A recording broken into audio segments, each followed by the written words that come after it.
Hello friends, नमस्कार। स्वागत है आपका गवर्नमेंट एग्जाम प्रिपरेशन चैनल में। आज हम लोग जो है फिर से स्मार्ट नोट्स पे बात करेंगे। यूपी पीएससी यानी कि यूपी पीसीएस, ठीक है, और आरओ यारो पे जो है हम लोग काम कर रहे हैं। फिलहाल जो है मुख्य फोकस हम लोग का आरओ यारो पे है, क्योंकि एग्जाम नज़दीक है। जो भी मार्केट में 5 महत्वपूर्ण किताबें हैं उनका हम लोग एनालिसिस कर रहे हैं। तो स्मार्ट तरीके से कर रहे हैं, कम से कम समय में हम लोग जो है ज़्यादा से ज़्यादा करने की कोशिश करेंगे। यही स्मार्ट तरीका है, यही स्मार्ट नोट्स का मुख्य पर्पज भी है। तो चलिए शुरू करते हैं आज की क्लास। क्लास नंबर 6 है ये। देखिए, प्रश्न पूछा गया है, भारत के संविधान के अनुच्छेद 300 के अनुसार भारत की सरकार का कानूनी नाम क्या है? ठीक है, भारत के संविधान के अनुच्छेद 300 के अनुसार भारत की सरकार की कानूनी नाम क्या है? The union of India. क्या नाम है? द यूनियन ऑफ इंडिया नाम है। देखिए, ये अनुच्छेद के अनुसार पूछा गया है कि अनुच्छेद 300 के अनुसार क्या नाम है, तो द यूनियन ऑफ इंडिया जो है भारत सरकार का नाम है। आगे बढ़ते हैं, प्रश्न संख्या 2 पे आते हैं। देखिए, 15 मिनट में लगभग जो है 15 क्वेश्चन का एनालिसिस कर देंगे और बहुत ही बेहतरीन ढंग से होगा। ठीक है, जो एग्जाम में आते हैं और जो भी भाई बहन तैयारी थोड़ा कर चुके हैं साल 2 साल, वो इस क्लास के बाद जो है समझ जाएंगे कि हाँ, ऐसे ही प्रश्न बन के आते हैं और यहीं से आते हैं। ठीक है, एकदम जो है उत्कृष्ट प्रश्न, टिपिकल प्रश्न है आपके एग्जाम से संबंधित। कौन सा अनुच्छेद भारत के राष्ट्रपति द्वारा वित्त आयोग की नियुक्ति से संबंधित है? ठीक है, तो अनुच्छेद 280। वित्त आयोग पे हजारों बार प्रश्न आ चुका है। अनुच्छेद 280 एकदम रट लीजिए। ठीक है, इसकी नियुक्ति कौन करते हैं? तो राष्ट्रपति द्वारा होता है। ठीक है, यह एक संवैधानिक निकाय है। ध्यान रखना है, क्या है? संवैधानिक निकाय है। संविधान में इसका प्रावधान है, जिसका गठन राष्ट्रपति द्वारा हर 5 वर्ष या आवश्यकता अनुसार उससे पहले भी किया जा सकता है। यानी कि राष्ट्रपति महोदय इसकी क्या करते हैं? इसका गठन करते हैं। 5 वर्ष पे होता है, लेकिन अगर जरूरत पड़े तो उससे पहले भी हो सकता है। इसके एक अध्यक्ष होते हैं, किसके? वित्त आयोग के। और अन्य 4 सदस्य भी होते हैं। एक अध्यक्ष और अन्य 4 सदस्य भी होते हैं। अब देखिए, इसका मुख्य दायित्व क्या है? संघ एवं राज्यों की वित्तीय स्थितियों का मूल्यांकन करना।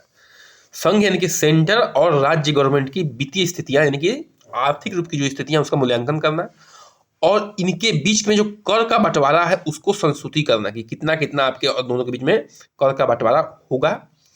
राज्यों के बीच इन करों का वितरण हेतु सिद्धांतों का निर्धारण करना भी किसका काम है? वित्त आयोग का काम है। और ये देखिए कितना इंपॉर्टेंट रोल प्ले कर रहा है देश को चलाने में। प्रथम वित्त आयोग जो है 1951 में गठित किया गया। कब किया गया? 1951 में गठित किया, तथा 15 वित्त आयोग का गठन अब तक हो चुका है। पहला 1951 में और 15 वित्त आयोग का गठन हो चुका है। अनुच्छेद 280 याद रखना है, राष्ट्रपति द्वारा गठन होता है। 5 वर्ष या आवश्यकता अनुसार उससे पहले भी हो सकता है। एक अध्यक्ष होते हैं, 4 अन्य सदस्य होते हैं। ठीक है, करों के बीच का बंटवारा, करों का मूल्यांकन करना और उस पर किन सिद्धांतों पर निर्धारण करना है बंटवारे में, इसका सब कुछ जो है कार्य कौन करता है? तो वो वित्त आयोग करता है। आगे बढ़ते हैं, प्रश्न संख्या 3 पे आते हैं। विक्टोरिया झील से संबंधित कथन आपके एग्जाम में पूछा जा चुका है, फिर से पूछा जा सकता है, तो इसको देख लीजिए। विक्टोरिया झील जो है अफ्रीका महाद्वीप का सबसे बड़ा झील है। अफ्रीका महाद्वीप की बात हो रही है, ध्यान रखिएगा, महाद्वीप की बात हो रही है। अफ्रीका महाद्वीप की सबसे बड़ी झील है और दुनिया की सबसे बड़ी उष्णकटिबंधीय झील है। ठीक है, उष्णकटिबंधीय क्षेत्र में पाया जाने वाला यह सबसे बड़ा झील है। कौन? विक्टोरिया झील। यह झील अफ्रीका महाद्वीप के 3 देशों केनिया, तंजानिया और युगांडा में विस्तृत है। मुख्य से 3 देश हैं, केनिया, तंजानिया और युगांडा, ये ध्यान रखना है आपको। नील नदी इसी झील से निकलती है, जो विश्व की सबसे लंबी नदी है। ठीक है, विश्व की सबसे लंबी नदी कौन है? वो है आपकी विश्व की सबसे लंबी नदी कौन है? वो है आपकी नील नदी। वो कहाँ से निकलती है? वो कहाँ से निकलती है? वो निकलती है विक्टोरिया झील से। ठीक है, यह झील विश्व के मीठे पानी की दूसरी सबसे बड़ी झील है। मीठे पानी का झील अगर देखा जाए, खारा पानी का झील नहीं, मीठे पानी का झील देखा है तो दूसरी सबसे बड़ी झील है। प्रथम पे कौन है? तो सुपीरियर लेक है, जो कि अमेरिका और कनाडा के बॉर्डर पे स्थित है। लेक सुपीरियर जो है अमेरिका और कनाडा के बॉर्डर पे स्थित है और यह सबसे बड़ी मीठे पानी की झील है, लेक सुपीरियर। प्रश्न संख्या 4 का एनालिसिस कर लेते हैं। व्यापार से संबंधित आपके एग्जाम में प्रश्न पूछा गया था, ठीक है। देखिए, व्यापार से आशय वस्तुओं के क्रय विक्रय से। क्रय विक्रय का मतलब क्या है? खरीदना और बेचना, ठीक है। खरीदना और बेचने से संबंध रखता है इसका। और यह जो है मांग और आपूर्ति दोनों पे कार्य करता है, मांग और आपूर्ति दोनों पे कार्य करता है, तथा यह जो है दोनों पक्ष से संबंधित है। आपके ऑप्शन में आया था कि यह केवल मांग के पक्ष से संबंधित है, तो नहीं, व्यापार जो है मांग और आपूर्ति यानी कि, ठीक है, डिमांड और उसकी पूर्ति दोनों पे संबंधित, यह पक्ष से संबंधित है। आगे बढ़ते हैं, प्रश्न संख्या 5 पे आते हैं।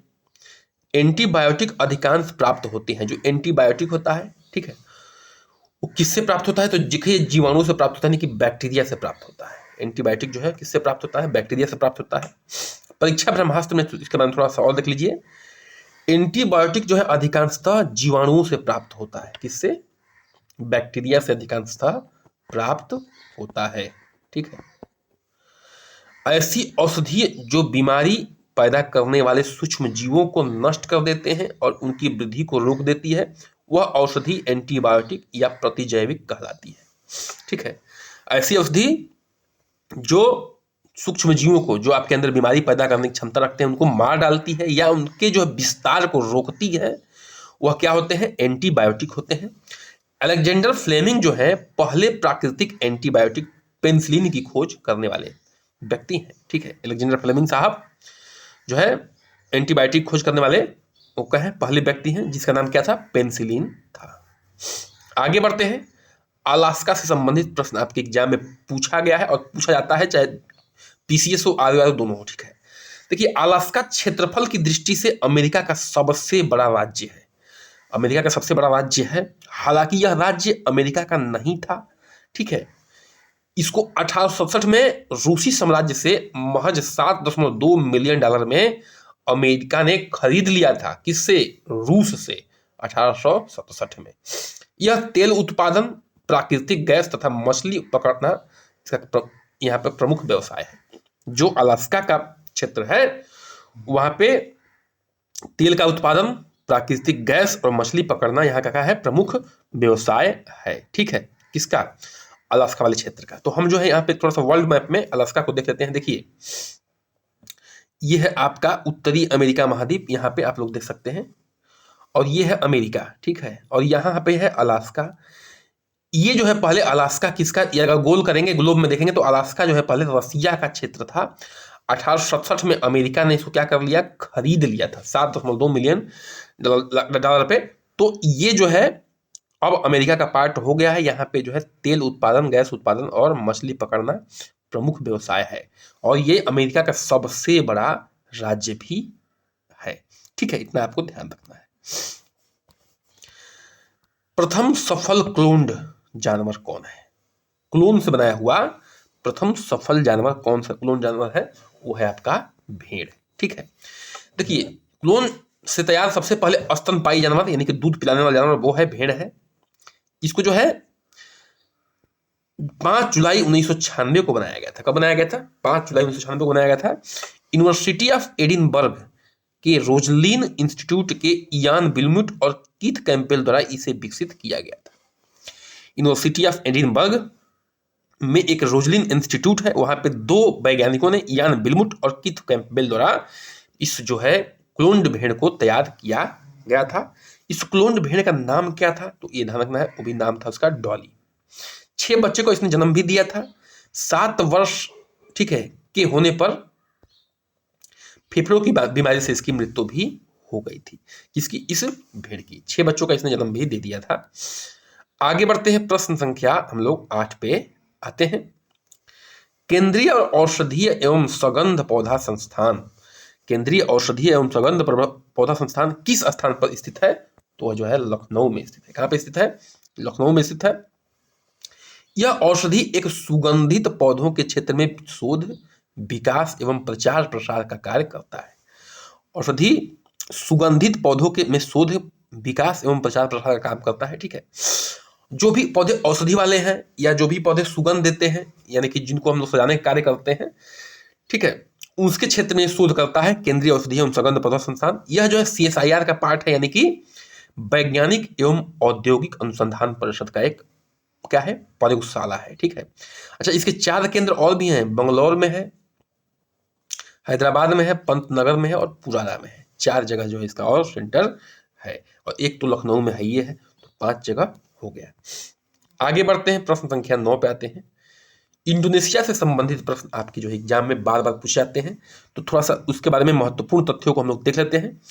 इंडोनेशिया में जो है 15,000 से अधिक द्वीप तथा सक्रिय ज्वालामुखी हैं। 15,000 से अधिक द्वीप तथा सक्रिय ज्वालामुखी हैं, लेकिन जो सक्रिय ज्वालामुखी है वो 100 है। देखिए 15,000 द्वीप है, ध्यान रखना है, लेकिन इससे कंफ्यूज नहीं होना है। और सक्रिय ज्वालामुखी कितने हैं, वो 100 है, ये याद रखना। ये प्रश्न में आपके आया था, तो 15,000 द्वीप सही था, लेकिन सक्रिय ज्वालामुखी जो है 150 से ऊपर लिख दिया था तो गलत था, 100 ही के करीब है। ठीक है। देखिए ऐसे ऐसे प्रश्न भी आपके एग्जाम में आए हुए हैं। जावा द्वीप पर जो है सक्रिय ज्वालामुखी माउंट केलूट और माउंट मेरोपी। कौन कौन है, माउंट केलूट और माउंट मेरोपी जो है जावा द्वीप पे क्या है, सक्रिय ज्वालामुखी है। इंडोनेशिया विश्व का चौथा सबसे बड़ा आबादी वाला देश, यानी कि जनसंख्या की दृष्टि से देखा जाए तो इंडोनेशिया जो है विश्व का चौथा बड़ा देश है जनसंख्या के हिसाब से। लेकिन अगर मुस्लिम कंट्रीज के हिसाब से देखा जाए तो विश्व का सबसे अधिक मुस्लिम कंट्री वाला देश, यानी कि प्रथम स्थान पे यहाँ पे मुस्लिम कम्युनिटी के लोग पाए जाते हैं जनसंख्या की दृष्टि से। हल्दी जो है भूमिगत तने का उदाहरण है, जिसे कहते हैं, हल्दी क्या है, भूमिगत तने का उदाहरण, जिसे क्या कहते हैं, राइजोम कहते हैं। ठीक है, ध्यान रखना है, राइजोम कहते हैं।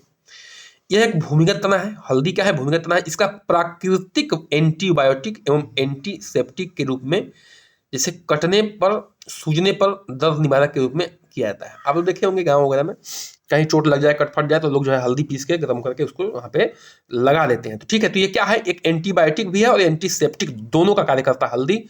हल्दी जो है बहुत अच्छा गुण है, एंटी कैंसरस भी है, अगर ये दोनों है तो एंटी कैंसरस भी है। लोग जो है शाम को दूध में 1 चम्मच हल्दी डाल के पीते हैं, बहुत ही फायदेमंद होता है हल्दी पाउडर। हल्दी जिब्रेसिस कुल का, ठीक है, किस कुल का, जिब्रेसिस कुल का पौधा है, जिसका वनस्पति नाम क्या है, करकुमा लौंगा। इसका वनस्पति नाम भी याद रखना है आपको, करकुमा लौंगा। और जिजीबरेसी कुल का भी ये पौधा है, जिसका नाम क्या है, वैज्ञानिक नाम करकुमा लौंगा। प्रश्न संख्या 11 पे आते हैं। कोलेस्ट्रॉल क्या है, कोलेस्ट्रॉल एक प्रकार का स्टेरॉइड है। क्या है, स्टेरॉइड है। इससे भी कोलेस्ट्रॉल संबंधित प्रश्न आया। देखिए शरीर को सुचारू रूप से चलाने के लिए लीवर द्वारा उत्पन्न किया जाता है, किसको, सॉरी, कोलेस्ट्रॉल को। ठीक है, कोलेस्ट्रॉल को जो है लीवर द्वारा उत्पन्न किया जाता है। यह मोम जैसा चिकना पदार्थ है। यह ब्लड प्लाज्मा द्वारा शरीर के विभिन्न हिस्सों में पहुंचाया जाता है। ठीक है, ब्लड प्लाज्मा जो है कोलेस्ट्रॉल को विभिन्न हिस्सों में पहुंचाती है। मानव शरीर में हार्मोन को, विटामिन डी को और खाद्य पदार्थों को पचाने में मदद करने वाले पदार्थों को बनाने के लिए कुछ कोलेस्ट्रॉल की आवश्यकता होती है। बहुत लोग कहते हैं कोलेस्ट्रॉल बढ़ गया। ठीक है, कोलेस्ट्रॉल बहुत बढ़ जाने के बाद घातक भी है, लेकिन कम कोलेस्ट्रॉल भी घातक है। तो कोलेस्ट्रॉल का लेवल जो है 160 माना गया है, 160 के करीब जो है होना चाहिए। ठीक है, इससे ऊपर भी खराब है, इससे कम भी खराब है, थोड़ा सा रेंज चलता है। आगे बढ़ते हैं, 12 पे आते हैं। देखिए अब राष्ट्रीय उद्यानों से संबंधित प्रश्न पूछा गया है। तो देखिए राष्ट्रीय उद्यानों की सबसे अधिक संख्या अगर किसी राज्य में है तो वो है आपके मध्य प्रदेश में। मध्य प्रदेश में 12 जो है राष्ट्रीय उद्यान है। ठीक है, मध्य प्रदेश में 12 राष्ट्रीय उद्यान है। वन्य जीव अभयारण्य में सबसे अधिक जो है संख्या अंडमान एवं निकोबार द्वीप समूह का है, 96। ठीक है, वन्य जीव अभयारण्य में सबसे अधिक अगर संख्या किसी का है तो है अंडमान और निकोबार द्वीप समूह का, 96 है। और राष्ट्रीय उद्यानों की सबसे अधिक संख्या कहाँ पे है तो मध्य प्रदेश में 12 है। ये याद रखना है, गांठ मार लेना है।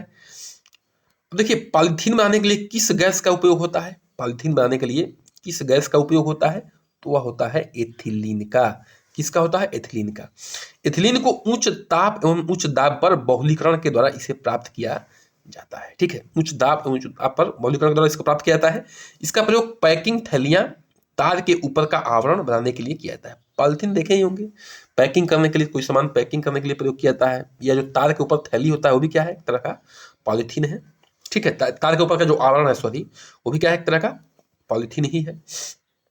अब देखिए भारतीय संविधान के अनुसार, ध्यान रखना है, भारतीय संविधान के अनुसार कार्यपालिका शक्ति राष्ट्रपति में निहित होती है। ये अनुच्छेद 53(1) में है। ठीक है, ये प्रश्न पूछा गया है कि भारतीय संविधान के अनुसार कार्यपालिका किसमें निहित होती है। तो देखिए ध्यान रखना है, राष्ट्रपति और प्रधानमंत्री ऑप्शन में था, राष्ट्रपति में निहित होता है, ये 53(1) कहता है। ठीक है, लेकिन एक्चुअल पावर अगर होता है तो प्रधानमंत्री और उसके मंत्रिमंडल में होता है। राष्ट्रपति जो है नाम मात्र के कार्यपालिका है, ध्यान रखना है, लेकिन निहित इन्हीं में है। ठीक है, एग्जाम में आएगा तो निहित इन्हीं में है, लेकिन असली जो पावर होता है वो प्रधानमंत्री और उसके मंत्रिमंडल में वास्तविक पावर होता है। भारतीय संविधान के भाग 5 और अनुच्छेद 52 से लेकर 78 तक की संघ की कार्यपालिका का वर्णन किया गया है। जो संघ की कार्यपालिका है, ठीक है, 52 से 78 तक जो है उसमें वर्णन किया गया है। और 52 के बाद, ठीक है, राष्ट्रपति का भी विवरण शुरू हो जाता है 51-52 से। ठीक है, आगे बढ़ते हैं, आज के अंतिम प्रश्न पे आते हैं। न्यूनतम आयु एवं अर्हता, ठीक है, उस किस पद के लिए जो है न्यूनतम आयु होनी चाहिए। देखिए पंचायत सदस्य के लिए 21 वर्ष का उम्र होना चाहिए। पंचायत सदस्य के लिए कितना उम्र होना चाहिए, तो 21 वर्ष का उम्र होना चाहिए। राज्य विधानसभा सदस्य के लिए कितना होना चाहिए, तो वह है 25 वर्ष होना चाहिए। जो विधानसभा होता है और लोकसभा के लिए भी, जो संसद का लोकसभा होता है उसके लिए भी 25 वर्ष ही होना चाहिए। और 30 वर्ष किसके होना चाहिए, राज्य के विधान परिषद के लिए। ठीक है, और जो संसद का राज्यसभा होता है उसके लिए भी 30 वर्ष ही उम्र होना चाहिए। ठीक है, तो राज्य का विधान परिषद हो या राज्यसभा हो, संसद का, दोनों के लिए 30 वर्ष। और यहाँ पे अगर बात करें तो राज्य का विधानसभा सदस्य हो या लोकसभा का सदस्य हो उसके लिए 25 वर्ष की उम्र होनी चाहिए। और राष्ट्रपति बनने के लिए जो है आपको जो है 35 वर्ष की उम्र होनी चाहिए। तो ये जो है आप लोग ध्यान रख सकते हैं इन बातों का। ठीक है, और आशा है कि आपको जो है सेशन अच्छा लगा होगा। सेशन अच्छा लगा होगा तो जो है एक काम हमारे लिए कर दीजिए, चैनल को जो है सब्सक्राइब कर दीजिए, लाइक कर दीजिए, शेयर कर दीजिए और कमेंट कर दीजिए। बन रहिए हमारे साथ। नमस्कार, जय हिंद।